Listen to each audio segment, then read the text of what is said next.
আমাদের অন্যরকম পাঠশালার আজকের ক্লাসে আমরা আলোচনা করব গ্যাসের বিভিন্ন সূত্র নিয়ে। আমরা শুরু করছি বয়েলের সূত্র, এরপর আমরা চার্লসের সূত্র, অ্যাভোগাড্রোর সূত্র, গ্রাহামের ব্যাপন সূত্র, ডাল্টনের আংশিক চাপ সূত্র, যে সূত্রগুলি রয়েছে সে সবগুলো নিয়ে আলোকপাত করব। তো বয়েলের সূত্র সহজে বোঝার জন্য জাস্ট আমরা ইমাজিন করি যে আমাদের কাছে একটা বেলুন আছে। ওই বেলুনটার নর্মাল বায়ুচাপে 1 অ্যাটমসফিয়ার বায়ুচাপে আমি একটা বেলুন রাখলাম। এখন ওই বেলুনটার আয়তন আমি মাপলাম যে বেলুনটার ভিতর সাপোজ আমাদের 2 লিটার গ্যাসীয় পদার্থ আছে। আমি যদি এখন চাপটা বাড়াই, বায়ুমণ্ডলের যে 1 অ্যাটমসফিয়ার চাপ, সেই 1 অ্যাটমসফিয়ার চাপ থেকে ফর এক্সাম্পল আমি বললাম যে আমি চাপ বাড়িয়ে সেটাকে বললাম 2 অ্যাটমসফিয়ার, তখন আমরা দেখব যে আমাদের বেলুনটার আয়তনটা কমে গেছে। বেলুনটার আয়তন হয়ে গেছে সাপোজ 0.5 লিটার। অথবা আমি আরেকটা কাজ যেটা করতে পারতাম সেটা হলো গিয়ে আমাদের বায়ুমণ্ডলীয় চাপ বা চাপটাকে একটু কমাতে পারতাম। সাপোজ আমি চাপ কমিয়ে সেটাকে 0.5 অ্যাটমসফিয়ার করলাম, তো তখন দেখা যায় যে আমাদের বেলুনটার আয়তন বেড়ে যাচ্ছে এবং সেটা হচ্ছে গিয়ে 4 লিটার। তো এই তিনটা ঘটনা থেকে আমি একটা জিনিস বুঝতে পারছি যে আমি যখন চাপ বাড়াচ্ছি, আমি যখন কন্টিনিউয়াসলি চাপ বাড়াচ্ছি আমাদের আয়তন কমছে, অথবা আমি যখন চাপ কমাচ্ছি আমাদের আয়তন বাড়ছে। এবং এই কাজগুলি অবশ্যই আমাদের তাপমাত্রা বা টেম্পারেচার স্থির থাকা অবস্থায় করা লাগতেছে, তা না হলে হয়তো আমি ডিজায়ার্ড রেজাল্ট পাচ্ছি না। এটাই অ্যাকচুয়ালি বয়েলের সূত্রটা। বয়েলের সূত্রটা হলো যখন আমাদের টেম্পারেচার স্থির থাকে তখন যদি আমি চাপ বাড়াই আমার আয়তন কমে, এবং আমি যদি চাপ কমাই তাহলে আমার আয়তন বাড়ে। অর্থাৎ বয়েলের সূত্রকে আমরা এইভাবে লিখতে পারি যে volume is proportional to 1 by pressure যখন আমাদের টেম্পারেচার কনস্ট্যান্ট। অর্থাৎ এই লাইন থেকে আমি যে কাজটা করতে পারি যে V is equals to K into 1 by P, যেখানে K একটা সমানুপাতিক ধ্রুবক হিসেবে আমরা ধরলাম। অর্থাৎ আমি বলতে পারি যে P into V is equals to K, অর্থাৎ আয়তন এবং চাপ এর গুণফল আমাদের সবসময় একটা ধ্রুবক আসবে। মানে কি, এই PV ইকুয়ালস টু K এই লাইনটাকে আমরা দেখব অনেক জায়গায় এইভাবে লিখে P1 V1 is equals two P2 V2 is equals two P3 V3 equals to dot dot dot. এটার মানে কি? এটার মানে হলো আমরা ছবিটার দিকে যদি তাকাই, আমাদের প্রথম কেসে P হলো গিয়ে 0.5 আর V হলো গিয়ে 4। তো আমি যদি P1 V1 করি তাহলে আমার এখানে PV এর ভ্যালু আসবে গিয়ে 4 into 0.5 that is equals two 2। আমি যদি আমার এই ছবিতে P ইন্টু V এর ভ্যালু বের করি, আয়তন এবং চাপের গুণফল এখানেও আসবে 2, এবং আমি যদি এখানেও আয়তন আর চাপের গুণফল বের করি এখানেও আসবে 2। অর্থাৎ আমি এখানে যেই গ্যাসটা ব্যবহার করলাম সেই গ্যাসের জন্য ওই তাপমাত্রায় PV এর মান সবসময়ই আসবে গিয়ে 2, সবসময় কনস্ট্যান্ট ভ্যালু আসবে। সেই কথাটাই আমরা এখানে দেখাচ্ছি। এটা নেসেসারি না যে সবসময় 2 হবে, এটা গ্যাসের উপর ডিপেন্ড করবে, তাপমাত্রার উপর ডিপেন্ড করবে। তারপরে আমরা বলতে পারি যে কোনো একটা নির্দিষ্ট গ্যাসের জন্য কোন একটা নির্দিষ্ট তাপমাত্রায় আমাদের আয়তন এবং চাপের গুণফলের মান সবসময় ধ্রুবক থাকবে, এবং এটাকেই আমরা বলি PV is equals to constant. এবং এই P1 V1 is equals two P2 V2 দিয়ে আমরা আমাদের ম্যাথমেটিক্যাল প্রবলেম সলভ করব। বাট তার আগে আমাদের জেনে নেওয়া লাগবে কখন আমার এই P1 V1 is equals two P2 V2 ফর্মুলাটা আমি ইউজ করতে পারবো। অ্যান্সারটা হলো যখন আমাদের টেম্পারেচার কনস্ট্যান্ট থাকবে, যখন তাপমাত্রা স্থির থাকবে। অর্থাৎ বয়েলের সূত্র তখনই আমরা ইউজ করতে পারবো, তখনই আমি প্রয়োগ করতে পারবো যখন আমার তাপমাত্রা কনস্ট্যান্ট থাকবে। আমরা বয়েলের সূত্র দেখলাম যে P এবং V এর গুণফল একটা কনস্ট্যান্ট হয়। আমরা এখন ওই বয়েলের সূত্রের কিছু গ্রাফিক্যাল রিপ্রেজেন্টেশন দেখব যে কিরকম গ্রাফ আমরা পাবো যখন আমরা P বনাম V অর্থাৎ চাপ বনাম আয়তন গ্রাফ আঁকবো, বা আয়তন বনাম চাপের ইনভার্স গ্রাফ আঁকবো, বা আরো কয়েকটা গ্রাফ আমরা খেয়াল করব। তো আমি প্রথমে P বনাম V গ্রাফটা আঁকি। তো আমাদের ইকুয়েশন আমরা যেটা জানি যে PV is equals to constant.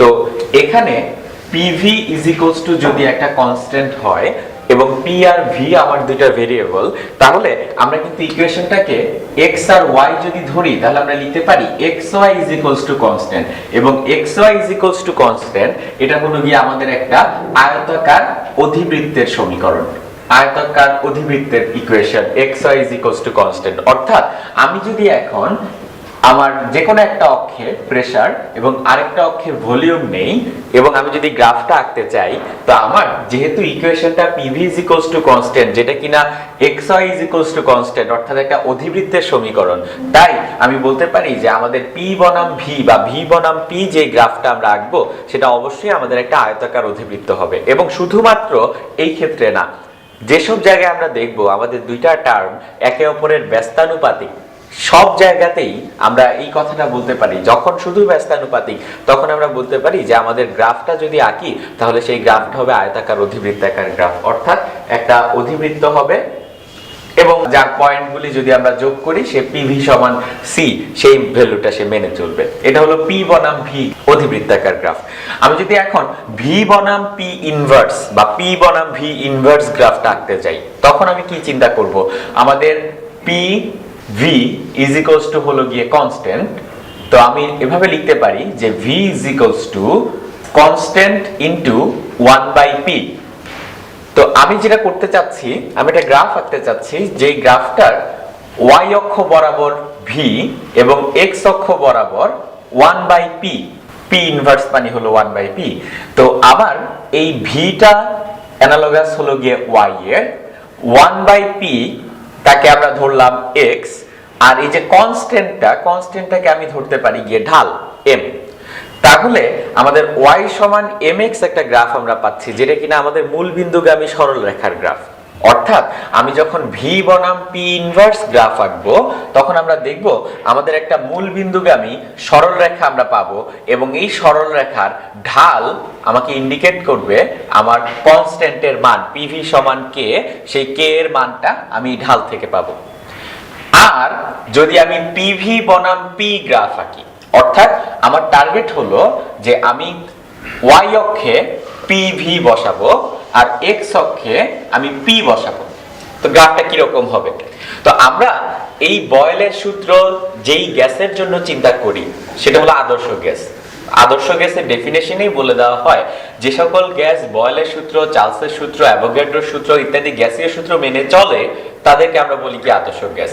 তো আদর্শ গ্যাসের জন্য পিভি বনাম পি গ্রাফটা আমরা ওই বয়েলের সূত্র একটু চিন্তা ভাবনা করলে বের করতে পারি। কিভাবে? আমরা জানি যে পিভি সমান কনস্ট্যান্ট। ফর এক্সাম্পল আমি এখানে ধরে নিলাম কনস্ট্যান্টের ভ্যালু হলো গিয়ে 20।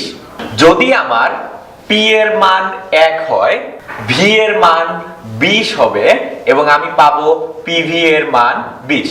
আমার পি এর মান যদি চেঞ্জ করি 2 হয়, ভি এর মান সেই অনুযায়ী চেঞ্জ হবে 10 হবে এবং আমি পিভি এর ভ্যালু পাবো 20।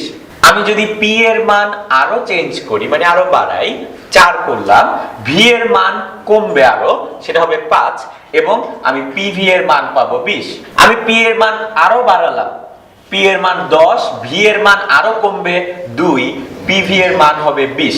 তো আমি যদি এই পিভি এর মানগুলি এবং সেই সাথে পি এর মানের দিকে তাকাই তাহলে কিন্তু গ্রাফটা আমি বুঝতে পারবো।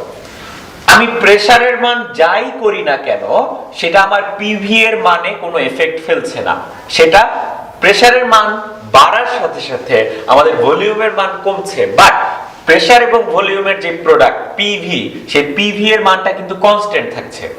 অর্থাৎ আমাদের পিভি এর মান ইনিশিয়ালি যতটুকু থাকবে শেষ পর্যন্ত ততটুকু থাকবে। প্রেসার আমি যদি কন্টিনিউয়াসলি বাড়াই তাহলে আমার পিভি এর মানটা ফ্লাকচুয়েট করবে না।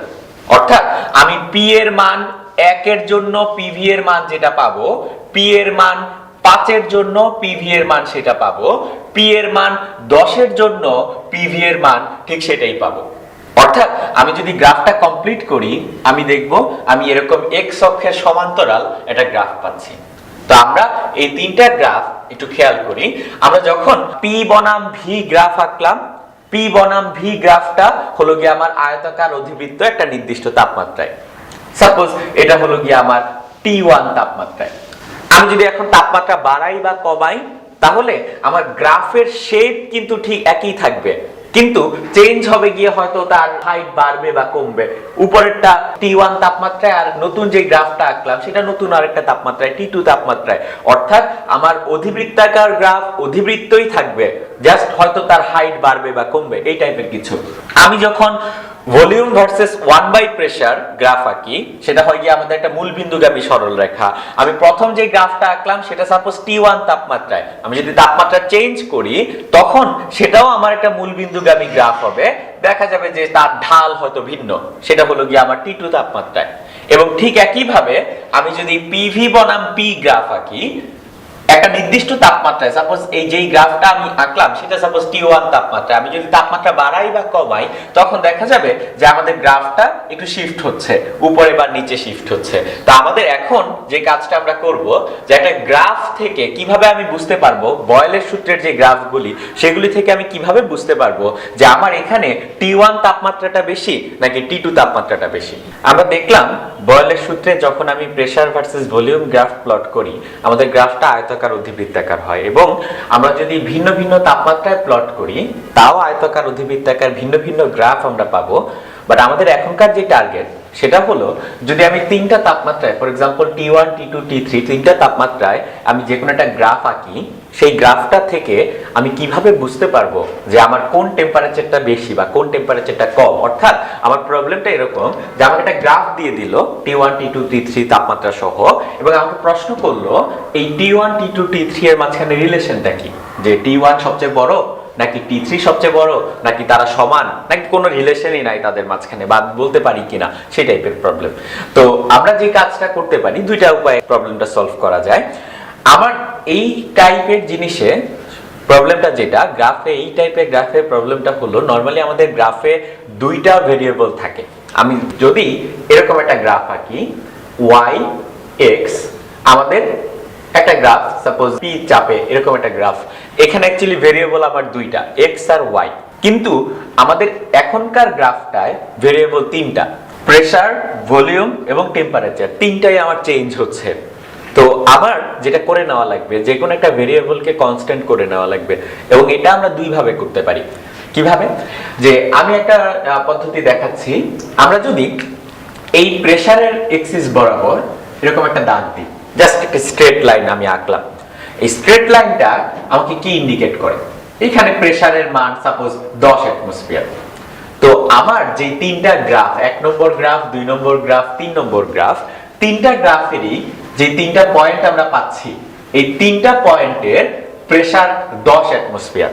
অর্থাৎ এই দাগ টেনে আমি যেটা করতে পারলাম, যেহেতু আমি প্রেসারের এক্সিসকে ছেদ করলাম, আমি এই তিনটা গ্রাফের প্রেসারটাকে কনস্ট্যান্ট করে ফেলতে পারলাম।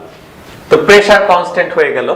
এখন আমি যদি দেখি যে আমার 1 নম্বর যে গ্রাফটা, সেই 1 নম্বর গ্রাফের যার কিনা প্রেসার 10 অ্যাটমসফিয়ার, তার ভলিউম কতটুকু, আমি যদি এদিকে দাগ টানি তার ভলিউম এতটুকু, খুবই ছোট একটা ভলিউম পাচ্ছি আমরা। এটা হলো কি আমার 1 নম্বর গ্রাফের ভলিউম যখন 10 অ্যাটমসফিয়ার প্রেসার। আমি যদি 2 নম্বর গ্রাফের ভলিউম বের করতে চাই, আমি আর দাগ টানলাম, এতটুকু হলো গিয়ে আমার 2 নম্বর গ্রাফের ভলিউম V2, ওটা হলো গিয়ে আমার V1, আর 3 নম্বর গ্রাফের ভলিউমটা আমার সবচেয়ে বড়। তো আমরা বয়েলের সূত্র থেকে যেটা জানি যে আমাদের ভলিউম যদি বেশি হয় প্রেসার কম হবে, এবং আমরা চার্লসের আরেকটা সূত্র জানি যেখান থেকে আমরা বলতে পারি ভলিউম যদি বেশি হয় করেসপন্ডিং টেম্পারেচারটাও বেশি হবে।